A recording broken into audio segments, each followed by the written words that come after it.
Hill 2বার ভেঙেছে, এটা কেউ বুঝে নাই। হিল ভেঙেছে পুরা শোন করে এসে মানুষ বুঝেই নাই হিল ভেঙে গেছে আমার।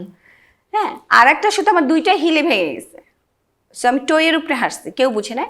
আর একটা শোতে আমার এমন হয়েছে, সাদা কালার শো, আমাকে একটা শাড়ি পরিয়েছিল, শাড়ির আঁচলে একটু ফুকা ফুকা ফুকা ফুকা ছিল, এরকম গোল গোল ডিজাইনটি এরকম ছিল। তো আমি যখন হাঁটা শুরু করি, তখন আমি যখন সামনে গিয়ে দাঁড়াই মুভ করব, তখন আমি ফিল হিলের মধ্যে আমার আঁচল ঢুকে গেছে।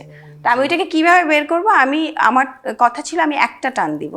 সো আমি ওইটাকে স্টাইল করে 2টা টান দিয়েছি, মানে টান মানুষ বুঝে নাই যে আমি আসলে ওইটাকে ছাড়ানোর জন্য। হ্যাঁ, তো আমি আসলে ওই হিলের থেকে আঁচলটা বের করার জন্য আমি একটু খুব সুন্দর করে পশ্চার করে টান দিয়েছি।